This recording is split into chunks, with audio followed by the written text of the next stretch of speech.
It's been a couple of weeks since the last game. How's it been? Are you itching to get back out there? Yes, I am. Got incredibly wet over the last 10 days down in Somerset with the lovely weather. So yeah, we've been out there, been working hard, and I think we're all looking forward to another game. Was it kind of a blessing in disguise? You coming in mid-season, you've had now like a full week without a game with the squad. You've added additions.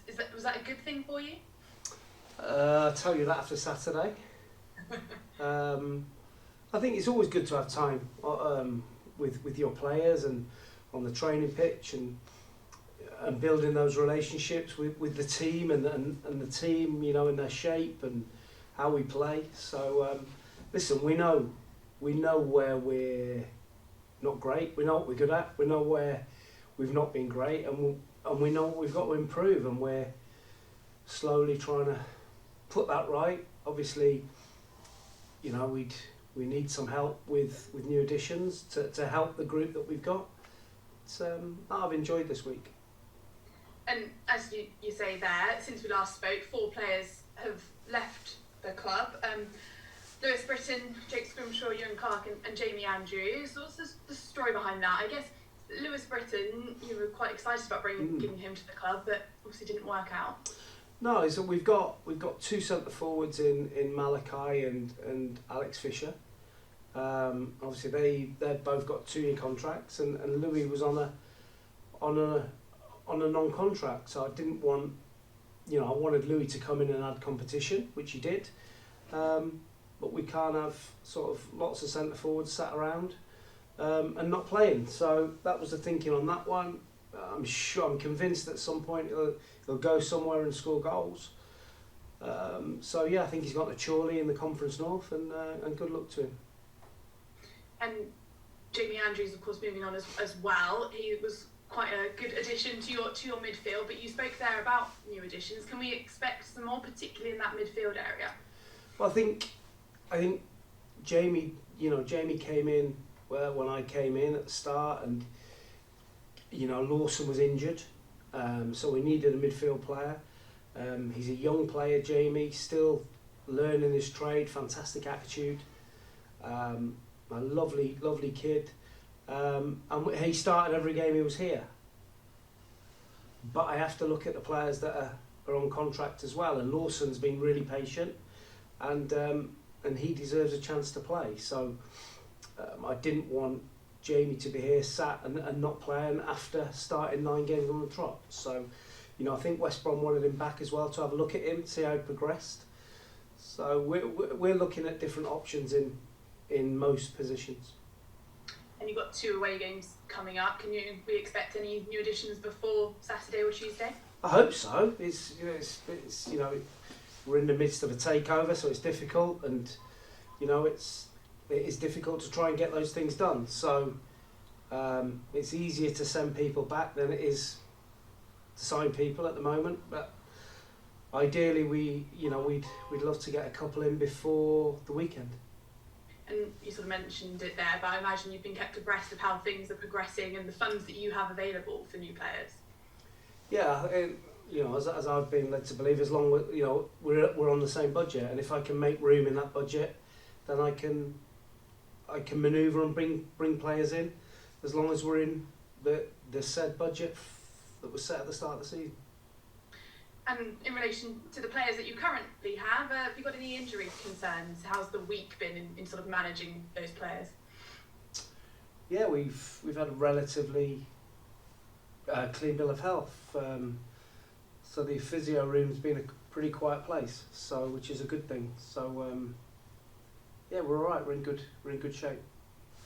And a word on Bromley on Saturday. They had a game on Tuesday and took the lead against Wrexham. They've sort of turned their form around a little bit. It's going to be a tough one, as it always is. Always a tough game at Bromley. Extremely well organised. I thought they deserved to get a result the other night when I watched the game. Thought they were very good. I thought they stifled Wrexham for large periods, and if you looking back on the game, they probably deserved to get a result, if not win it. And It's like every game, and every time you ask me, I'll always tell you the same. We're expecting a tough game, and I'm yet to have an easy game as a manager in my career as a manager. So, but yeah, looking forward to it. 3G. So luckily enough, we could train on 3G this week with the weather. So yeah, great game. Looking forward to it. And you are now 7 unbeaten in the league. How much do you want to sort of keep that going and get that first away win as well?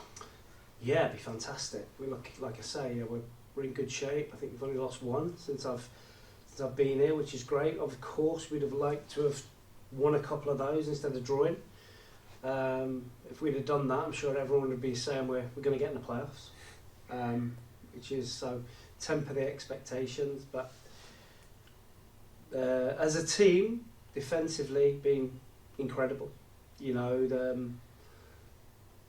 The way that they defend the goal as a group, blocking shots, getting hit in the face with balls and everything, it's brilliant, but we just need to be a bit more of a threat at the top end of the pitch. And you must be so confident in all your defensive players as well. We were just speaking to Max Hunt, he obviously came off at half-time in the last game. It doesn't matter who slots in, it seems that they're just so strong at keeping those clean sheets. That's right, and I'm loath to, we keep talking about trying to be more of a threat going the other way, but you also have the worry that if you do that, you unhinge some of the really good work defensively. But at some point, we have to score more goals because I'm convinced if you haven't to keep defending all the time, your luck eventually will run out and there'll be a deflected shot or something will happen and you'll concede a goal. So certainly we need to have more control of the game.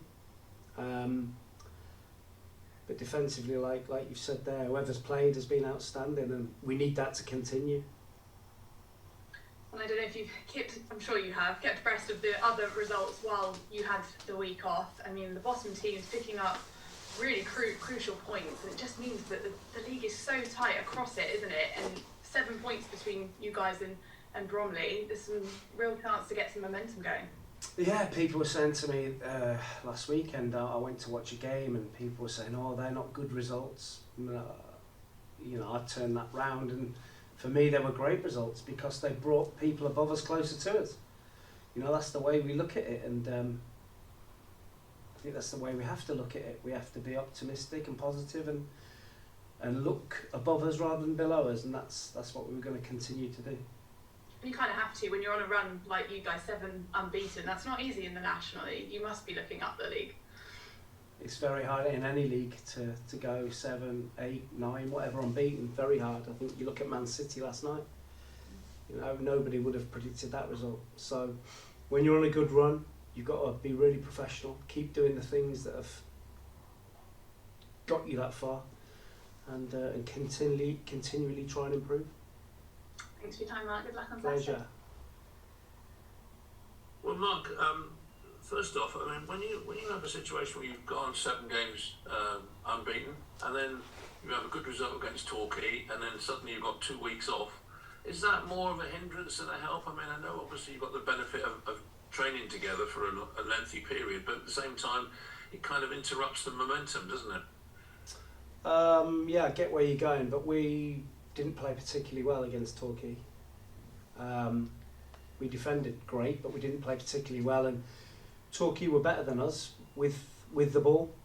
I thought our organisation and our spirit was better, but they're with the ball they were better than us. So we know that we've got work to do, and I was pretty pleased about that. We had a bit of time to work on the training pitch.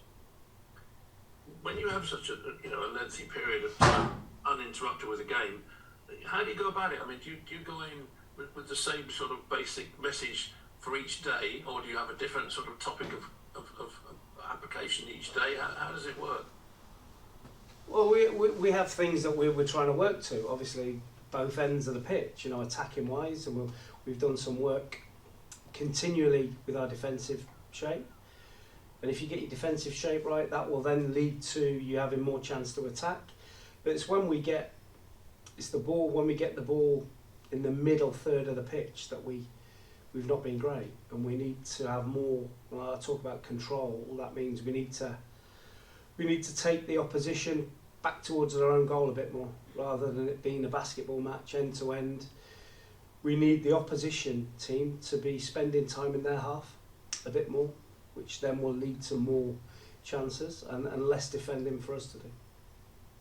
So more of a concerted period of time where they're under pressure. That's correct, yeah, and I just think at the lower levels, when you put teams under pressure, they throw up chances, and that's what we need to do. But over the sort of 2 weeks we've had, we've tried to get a whole load of things in. You're looking at work, fitness work, conditioning, making sure the players are robust, and the tactical element as well, both ways, defending and attacking with control. Have you managed to bring in any new sort of ideas to try to see if they would enhance the midfield battle, as it were? I wouldn't say new ideas. I don't think there's many secrets in the game. It's when you have the ball, try and keep it. When you lose the ball, try and win it back as quick as you can. I have a certain way that I want to play, but I need time, and I would say a pre-season for that. And I think bad management is asking players to play in a different way than they're accustomed to without being able to put plenty of work into them. So I don't want to disrupt the group too much in terms of where we are. We're really solid defensively, and we know that we have to get better with the ball. You mentioned the takeover. I know you can't sort of say much, but I mean, is it from your own perspective? Is it looking good at the moment? I think it'll only look good when it's finally, announced that everything's gone through and we can move forward. I think that's when we can start to get excited about it. Until then, you're always cautious about, what could happen. But certainly, it's not made any difference to us. We're still working as we were before there was any talk of the takeover. And you mentioned the budget, so you're not going to suddenly get a wealth of money that you can go out and buy loads of players then? Well, not at the moment, because we're in the midst of the takeover. If there is a takeover and it goes through, then naturally you would hope that people come in and want to invest some money into the team. Good. Well, best of luck over the weekend, Mark.